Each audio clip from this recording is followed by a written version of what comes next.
Hello, welcome to the Bearded Horror Review. My name is Dan, aka the Boogey Man, and on this show I will watch a horror movie, either a classic or a new release, talk about some good points, talk about some bad points if there are any of either, give it a rating out of 10 if I remember to do it, and let you know if I think the film is worth a watch or not, in my humble opinion.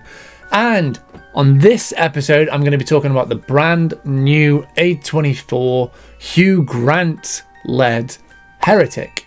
Now, I saw the trailer for this film, I think possibly before Never Let Go, maybe. I'm not completely sure exactly which film it was, but I remember the trailer more than the film, so high five. Put two and two together.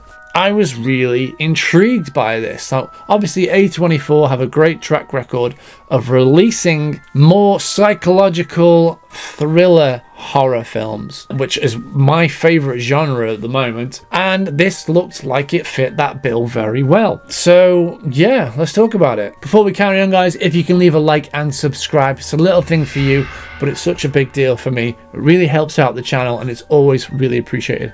Thanks a lot, guys. So yeah, Heretic, let's talk about it. Much like my other reviews, I will say, because this is a brand new film and obviously the nature of its film, I don't want to spoil it for anybody, but for me to be able to explain my thoughts on this, there's possible spoilers. So if you don't want to know anything about this film, here's your spoiler warning now. Go see the film, come back, let me know what you thought. Watch the review. Verbally acknowledge, please. So yeah, Heretic is a very theological, psychological thriller type horror from A24 starring Hugh Grant, and it is about two young missionaries, the Mormon faith, the Church of Latter-day Saints. They are on their, I don't know what the word for it is, their rite of passage, their thing that they have to do, where they go and they try and convert people around the world. There's always the two of them, and they go from place to place and they try and convert as many people as they can in that area. And that's their job for a few years after they leave the church at a certain age. They are invited into Hugh Grant's home to discuss possible conversion with him. Are you interested in learning more about the Church of Jesus Christ? Yeah.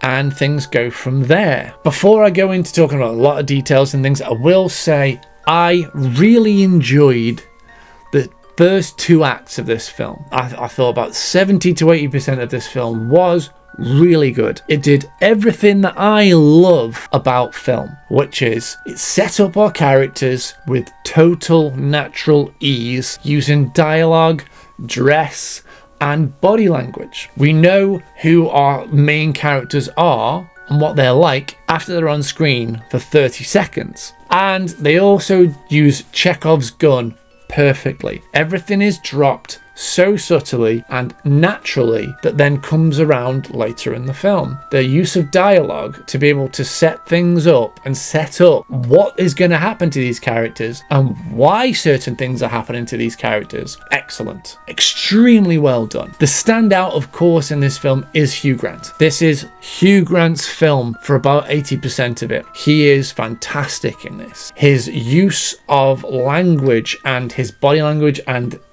the way he comes across in these very heavy dialogue scenes that he has are superb. He really made me feel extremely uncomfortable, which is a good thing. It's fantastic the way he has approached this. And he's obviously, up until very recently in the last few years, he was very much typecast as the bumbling, kind of charmingly befuddled, handsome man, and which actually isn't true. Wow! He is so good in this.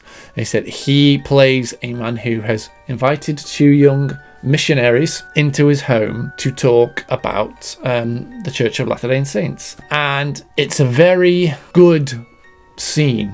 That opening scene, from the moment he opens the door, it's in the trailers and everything to show what kind of person he is and that he clearly has an agenda, and it's so well done. Unfortunately, the film does fall down at the end, and a lot of films are like this, you know, a lot of stories are like this. The ending is the hardest part. For the subject matter that goes throughout the entire film, for them to then obviously feel painted into a corner, or the way I took it when I was watching it, it seemed like they didn't want to go as hard as they probably should have due to the subject matter.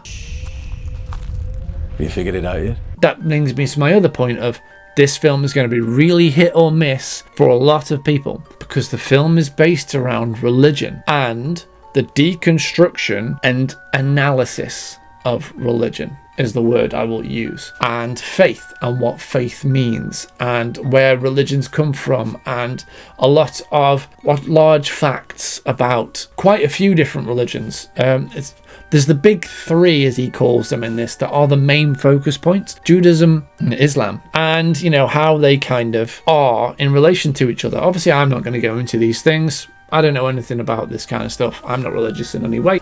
So for me, this was just an entertaining kind of diatribe of information that was thrown at me by someone who was clearly very knowledgeable, which is Hugh Grant's character, and how he twists that knowledge for his own ideology and his own thought process. And we've got the other side of it, which are two main characters who are obviously missionaries from the Mormon faith. And they are being pressured and questioned and almost verbally attacked about their religion in regards to why and what Hugh Grant is after. And there's another thing which will turn people off from this film. It is extremely dialogue heavy. Not a lot happens in regards to action or scares or traditional scares like jump scares, or it's not quick paced. It is very much verbal, and a lot happens through the dialogue and through the body language and the small subtle setup of the environments that they are in. And this is where that tension comes from. It is a slow underlining feeling of dread. It is not a startling, as a word I used in another review, startling, bombastic thrill ride. So if you're more into films like Conjuring, or let's go classic, Poltergeist, Friday the 13th, you want big scares and you want blood and you want fright. That's not what this kind of film is. This is very much a slow burn, and it's very much an uncomfortable feeling. I felt like I was in the room with these two women. I would have been wriggling around in my seat with the way that this man was speaking to me and the questions he was asking, especially if I was of that faith.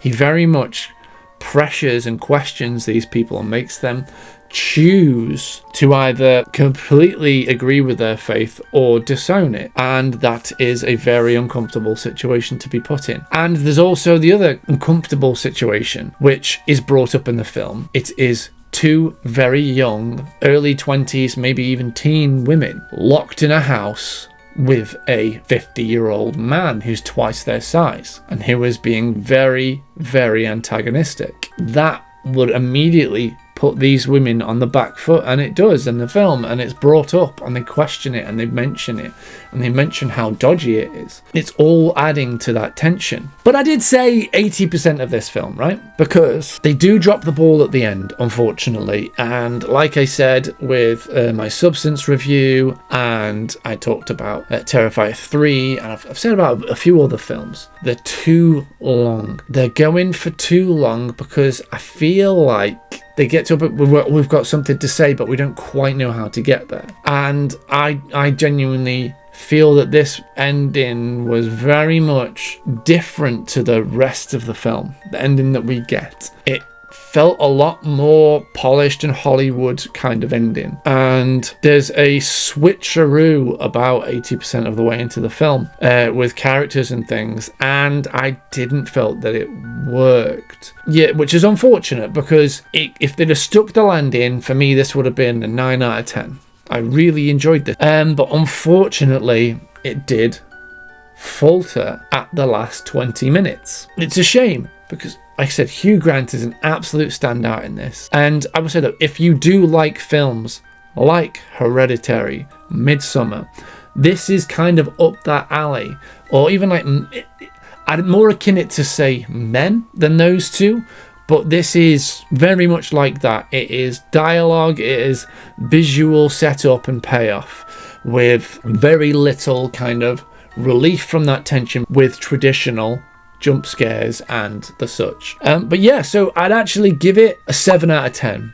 I really did enjoy the first 80% or so, and that last bit of the ending, it just felt tacked on from a different movie almost. And there was a few bits and things and decisions that made me go, oh, you've lost a little bit of your good ideas here, and this is where you've fallen. But outside of that, like I said, I really enjoyed it. Hugh Grant is phenomenal.